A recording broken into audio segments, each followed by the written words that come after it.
Our next guest is comedian and journalist Kamau Bell. He's the writer and director of a new 4-part Showtime documentary series that examines the legacy and life of Bill Cosby, once known, of course, as America's dad.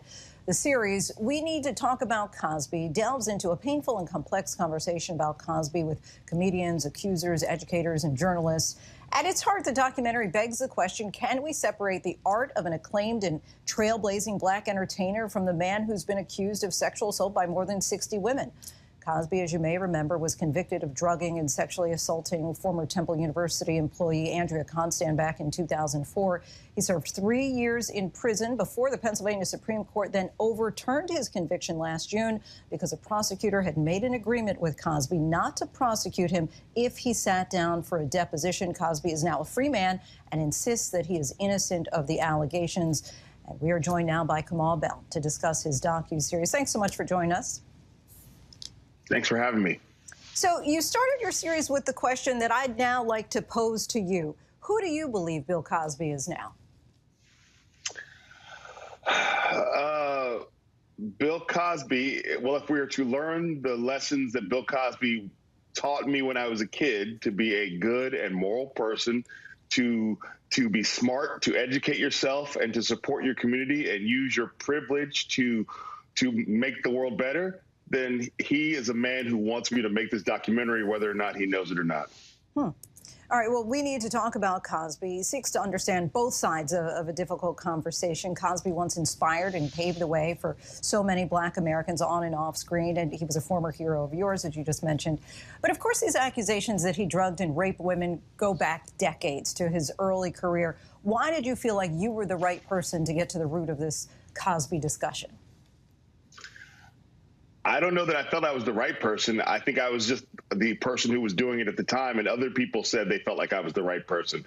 I was having these conversations and thinking about this because as a person who was a black man who was born in the early 70s, I grew up in the Bill Cosby era. I was born into the era when Bill Cosby was a hero, and he was all over kids' TV teaching me and telling me he loved me and telling me to be a good person. And so I think there's a lot of people who could have made it, but it's not a superhero movie, so a lot of people didn't want to touch it. And why do you think that the conversation itself is especially traumatizing for black Americans?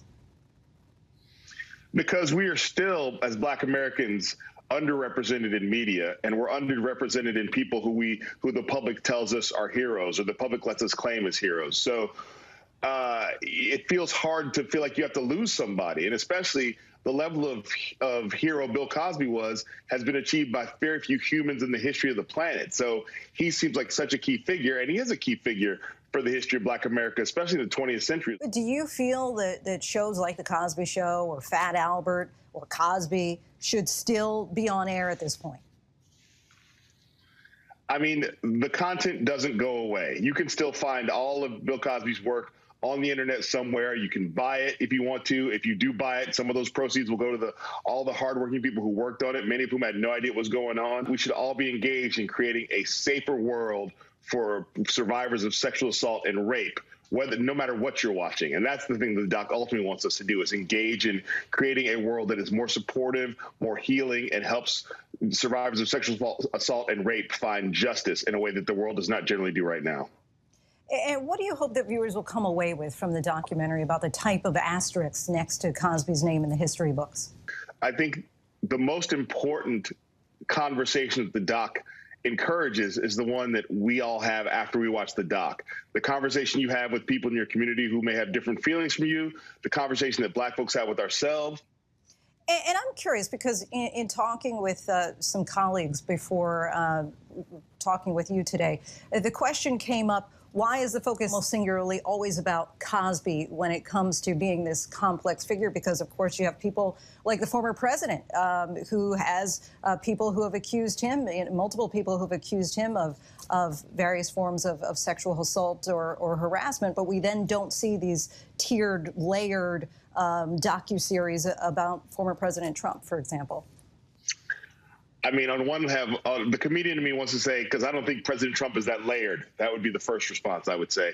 But I also say, people often say, why are you talking about Cosby and not talking about these people? But I think the issue with Cosby is None of those people were anybody's childhood hero. So there's just a different level here than there is with all these other people we've mentioned.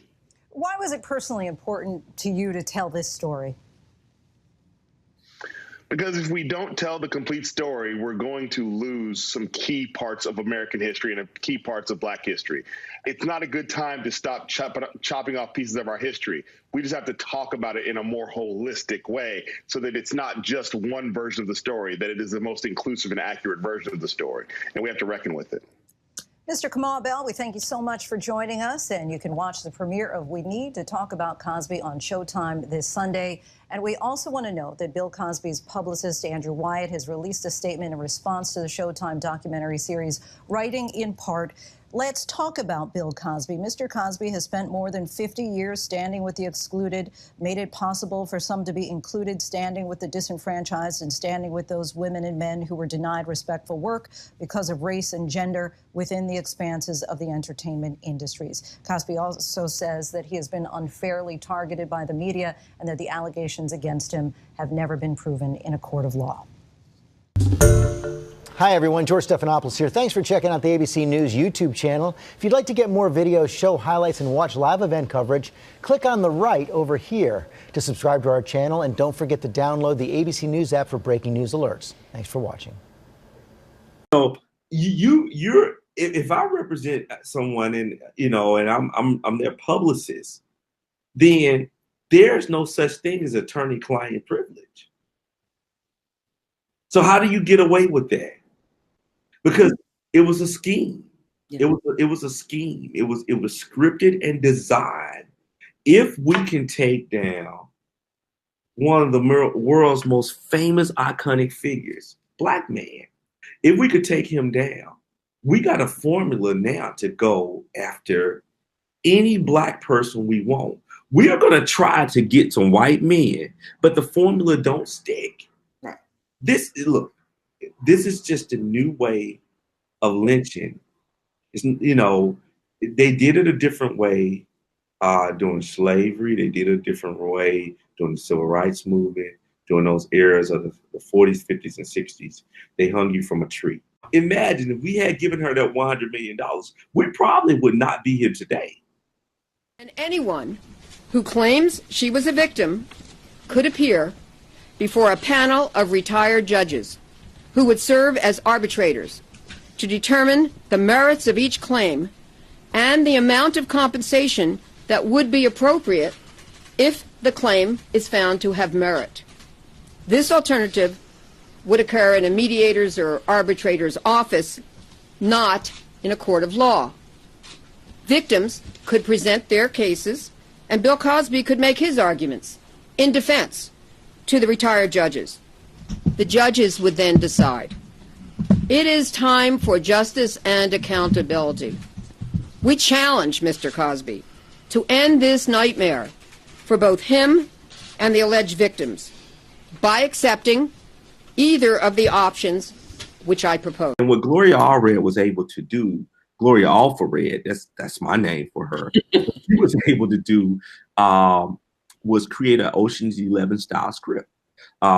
She had a script to say drugs, alcohol, and sex, okay, and a Black man. And you go back in time and look at how Allred paraded the women. She had a roadmap. She had a storyline. Someone had to give her that storyline for her to become so closely related to what we heard and saw in the trial.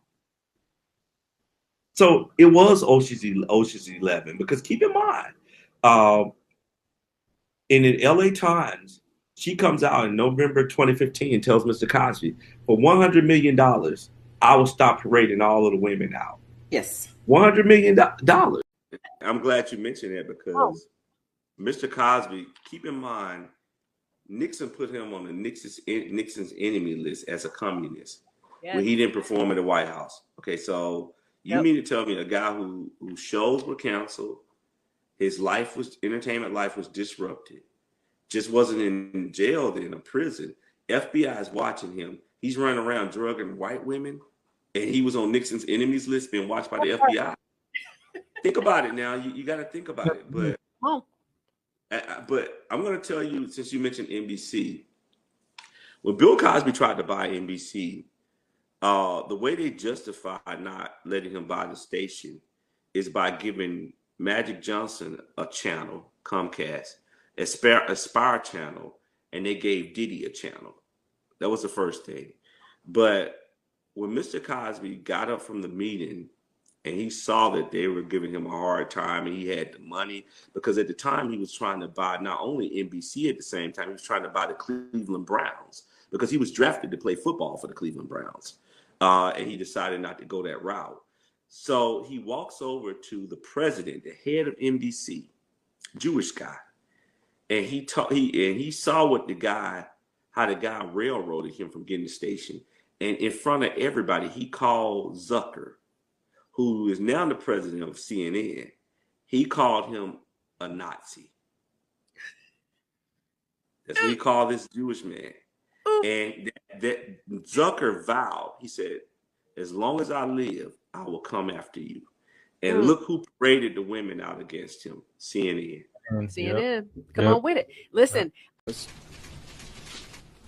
He should agree to place $100 million into a fund. Place $100 million into a fund. Place $100 million into a fund.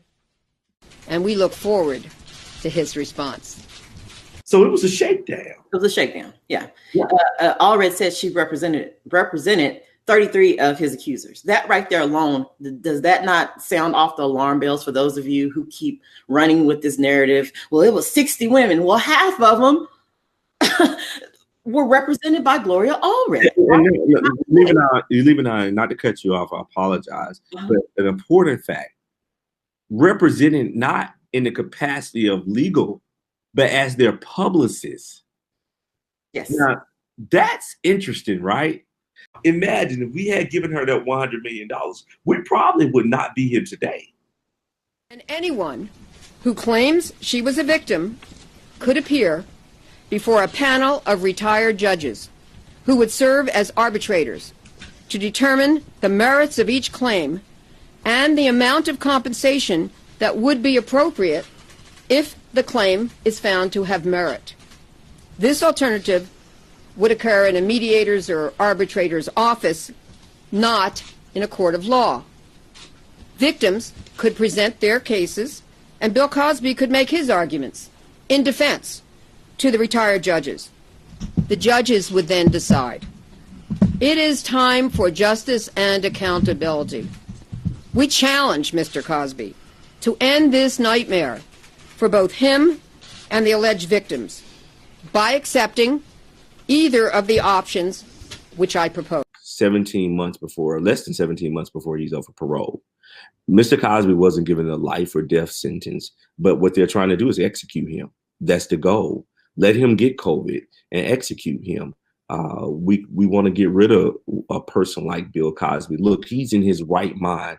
I'm his only visitor.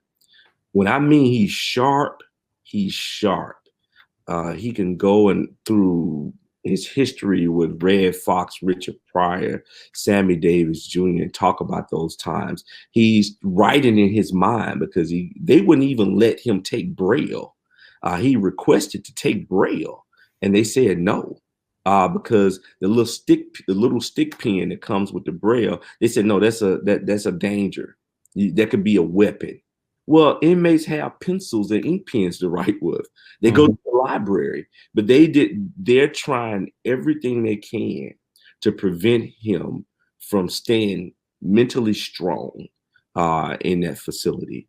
And the goal right now, they know that COVID is running rapidly in that prison. There's no form of social distancing for him. He doesn't have the luxury because he has to depend on inmates to get him around. When I come to visit him, someone has to guide him out. He's holding their arm. He can't social distance. And so now what you're doing to these inmates, I was speaking to him the other day, they're not even giving them hot food. The food that comes to his cell is frozen. He has to let it sit out and unthaw. And then try to eat it. Correct. Oh man, really? Correct. Because they're saying we're trying to quarantine people. He's now having to stay in his cell 23 hours out the day. That's the same time you give a death row inmate in their cell. They get 23 hours out the day and an hour out. He gets a few 45 minutes or less than 45 minutes out to make a phone call, has to wear his mask. And when they hand him his food through the cell, it's all frozen. All of the food is frozen and it has to sit out to unthaw. Man, bro, they these people here, but they let people out. They've been letting people out of jail. Not like, you know, the other people like Tekashi 6ix9ine and all these other people they letting out of jail. Mm-hmm. But now let me ask you a question. They said that anyone is quote unquote a sex offender. Have you guys done any research if any sex offender has been released from jail in that state? We've been doing the research, and we have heard of some being released. We don't have the, actual, these people are not going to talk because they're happy to be out, of course. But what they have been doing is letting a lot of drug dealers out, younger guys out. But the people who are succumbing to COVID-19 are the elderly people on the inside. It's not the young people who are succumbing to it. But the goal is right now, we have this petition ready to go. To even hold us up, they put his medical records in the regular mail. They said, no, we can't FedEx it to you in the regular mail. So now we're waiting for his medical records to come. And of course, in certain areas, the mail person, might not be running as frequent as they used to because of COVID-19. So we're waiting for that. That's the only thing we're waiting for to get his petition to the governor. Okay, and then running it down on these niggas. Sex, drugs, money, and murder, my nigga. You know how we did it, my nigga. Still be painting them bitches, my nigga. Ripping that roll and fucking your bitches. Sex, drugs, money, and murder. Sex, drugs, money, and murder. Sex, drugs, money, and murder. Sex, drugs, money, and murder. Niggas, they never go hurt you. Niggas, they never will hurt you. Sex, drugs, money, and murder. Sex, drugs, money, and murder. Got the traps right, understand how to get that. Ran down on them niggas with a flip back, new and was Gotti, was goody, was goody, was goody, was goody, was motherfucking goody. So this video right here, I want to talk about. I really want to touch on, this whole Bill Cosby documentary, right? I didn't watch it. I watched a little bit of it, and I'm gonna watch it. But I'm gonna keep it real, man. This Bill Cosby slander campaign that's going on is ridiculous. The man was cleared of all charges, and still to this day, people still want to talk about shit that ain't true. Those women, they lied. Let me tell you something, right? Real victims is not going to no victim's house if he drugged you and did all that. Why you didn't report to the police? Why you accepted money? Why you waited till a comedian come online and prove? And then when you went to court, the lawyer said that you didn't tell the truth, that your story wasn't adding up. Bruce Castor, right, who was the district attorney of that county, right, Montgomery County. At the time, he even said that her story had holes in it, leaks in it, and it wasn't truthful. And the thing is, right, this was a money play. This is basically to destroy Bill Cosby's character just because he spoke out against the music industry, the movie industry. He spoke out against all of the negative stereotypes of the black community. A man wanted to buy a franchise, and he went after this man. I do believe that they murdered his son. I do believe the powers that be murdered his son. I do believe that the powers that be, paid all these women to go after this man, because out the blue, a bunch of random women just come and say, oh, I was raped, and this and this. And then when they go for the lawsuits, he won all of the lawsuit cases. All of the cases where they were filing lawsuits against Bill Cosby, he won all the cases. He won all the lawsuits. Won all the cases. So that right there shows you that this whole case was completely bullshit. That showed you that this whole case was all about money. It was all about slandering this man's character And really, basically, the community turned on a man that was a spokesman for our community. You know what I'm saying? A man that basically put a positive message out there in his videos. Let's look at it like this, right? You know, all the negativity that's on TV, right? If we really look at it, right? Bill Cosby was making a comeback, right, to TV. He was doing a TV series, right? And he had a Netflix special, right? Do you notice that when this scandal came out, that they shut all of that down? To me, I feel like it was political what it was. Bill Cosby case was a political case. It was political shaming. It was political attacks. It was just political all across the board. So now, when you look in 2022, they still want to attack this man after he was exonerated, after he was vindicated, after his conviction was overturned, after it was proven that there was illegal practices that the justice system did against this man. They put a case against a man that basically they knew that they shouldn't have done that. They knew that. They knew that. They knew that. But a money-grubbing, greedy, racist, very racial. It was very racial. And it was not only just racial, but it also shows you how corrupt the justice system is, because if a district attorney has a campaign, and in his campaign he says that he is going to go after Bill Cosby, that's very politically motivated. It's politically motivated. Okay? Very politically motivated. And still to this day, they still are trying to use this man's name for political attacks. You got Canal Bell, the comedian, the brother that bees on CNN, you know what I'm saying? He was one of Chris Rock's writers. This brother, right, makes a docu-series on Showtime to basically continue to slander and tarnish a brother's legacy. Now let's look at this. This man gave money to historical black colleges when none of these black celebrities was doing what Bill Cosby was doing for his community. This brother, and if you really do the history of why they went after Bill Cosby, you'll be like, oh shit, for real? What they not telling people is why they went after Bill Cosby, because they wanted his land. They wanted his land. They wanted his property to build a gas pipeline, oil pipeline. He rejected it. And because he rejected it and he stand with the people that was against pipeline being built, he was attacked and he was incarcerated and he was slandered because they wanted his property. So you tell me, how do we believe anything that the media says about our people when basically it's an agenda for all these things? It's an agenda. Come on, let's read in between the lines, ladies and gentlemen. This whole docu-series about Bill Cosby is an agenda. It's content. It's a whole lot of bullshit behind it. It's a whole lot of slander. It's a whole lot of everything. This man lost his daughter while he was fighting his case. This man was away from his family. This man is 80-something years old. 80, in his 80s. He's 86, I think, 85.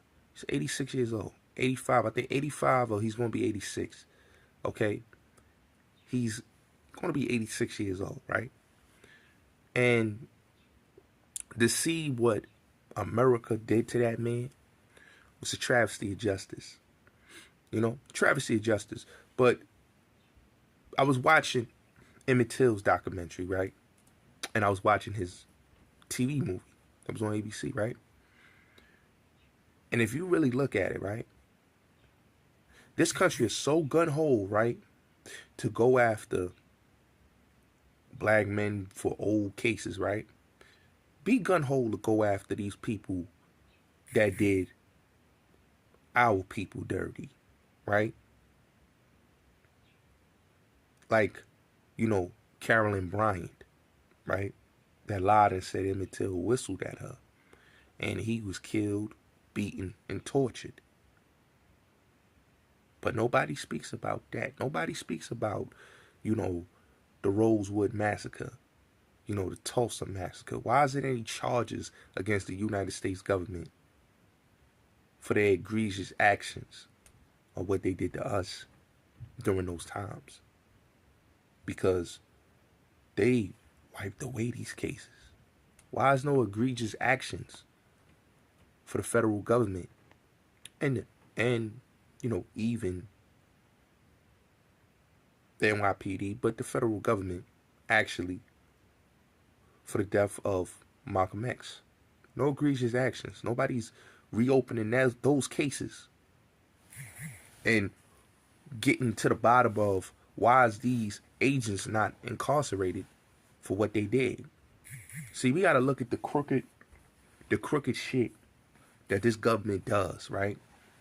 See, what I don't get is a lot of these cases, a lot of this shit is politically motivated, and it has nothing to do with no type of justice. It's all about money, power, and politics.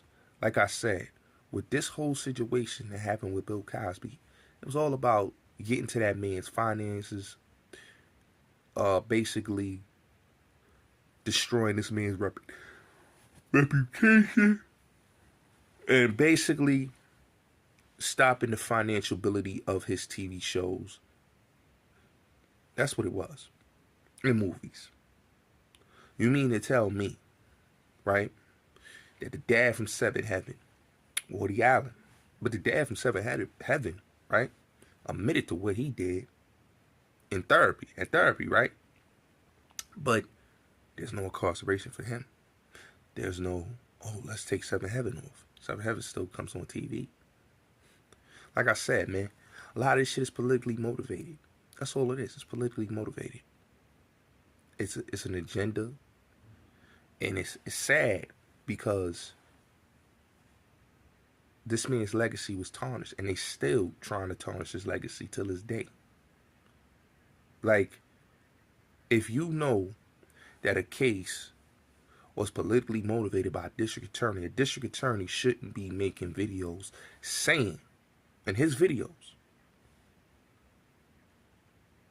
that if he wins the election, that he is going, with all his power and his being, he's going after Bill Cosby. So he already made up his mind, his decision, that he wanted to go after Bill Cosby by any means necessary. Guilty, innocent, whatever. That's not somebody that wants justice. That's somebody that wants to make a name for himself, that basically has an agenda. And this was all it was, an agenda. All those women lied. Janice Dickinson, Beverly Johnson, they all lied. Even the chick that lied on Marv Albert back in the days, that died. She died, I think, last year. But she lied. Said all this happened to her. You know what I'm saying? But if you look at these women histories, prostitutes, drug addicts, con artists, whores, not wholesome women, not women that are victims. These are women that basically was known for doing these things not once but many times. Look, Beverly Johnson lied on Chris North in the 90s, right? 2000s, 90s, I think it was, right? Lied on Chris North, right? Lied on him. Lied on her ex-husband, who's basically the father of her daughter. Lied on him, said he whooped her ass and abused her, right? Lied on a man. So these are the type of people that we call credible. No, these people are not credible. This just shows you that it's an agenda. So, like I said, that whole Bill Cosby documentary is a smear campaign. It's a witch hunt, and it's an attack on this man's legacy. All because this man spoke the truth, and all because they want this man land.